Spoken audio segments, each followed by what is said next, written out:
সামনেই বিধানসভা ভোট। বারবার মুখ্যমন্ত্রী বিভিন্ন সময়ে দলের জনপ্রতিনিধি, প্রশাসনিক আধিকারিকদের কৃষকদের পাশে থাকার বার্তা দিয়েছেন।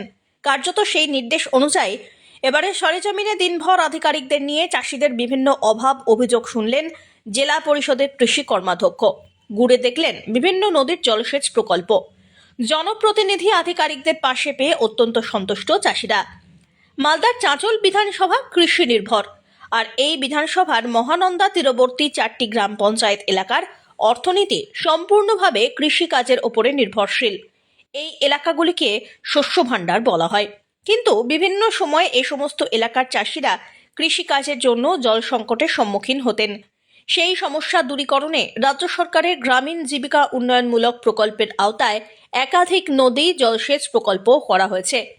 মঙ্গলবার এই 4টি গ্রাম পঞ্চায়েত এলাকার সেই প্রকল্পগুলি পরিদর্শন করেন মালদা জেলা পরিষদের কৃষি কর্মাধ্যক্ষ রবিউল ইসলাম, জেলা জলসম্পদ বিভাগের এক্সিকিউটিভ ইঞ্জিনিয়ার নিশীত কর, সুপ্রভাত সরকার, চাঁচল 1 নম্বর পঞ্চায়েতের সমিতির কৃষি কর্মাধ্যক্ষ শাহিন আক্তার প্রমুখ।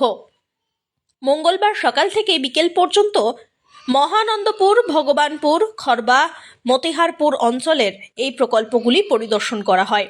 চাষিদের সমস্যার কথাও শোনা হয়। কোন কোন এলাকাতে এই প্রকল্প আরও বাড়ানো যেতে পারে তাই নিয়ে আলোচনা হয়। খরবা গ্রাম পঞ্চায়েতের একটি সৌরচালিত জলসেচ প্রকল্প ঘুরে দেখেন জনপ্রতিনিধি এবং আধিকারিকরা।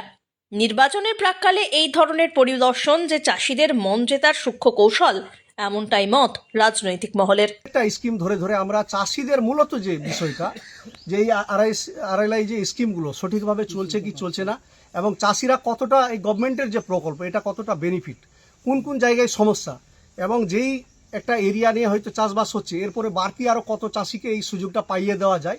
ভিজিট করেছি, প্রত্যেকটা স্কিম ধরে ধরে আমরা কিন্তু নোট করেছি। আমাদের আধিকারিকরা সমস্তটাই লিপিবদ্ধ হয়েছে এবং সেটা নিয়ে আমরা মিটিংয়ে পুরোটাই পর্যালোচনা করব। করার পর আমরা সেটাকে স্টেট লেভেলে ফরওয়ার্ডিং করব, কিভাবে কি প্রসেসে করা, এবং ছোটোখাটো যেগুলো আছে আমরা এখান থেকে সাব ডিভিশন থেকে সেটাকে কিন্তু করে দিব, মেরামত করে দিব।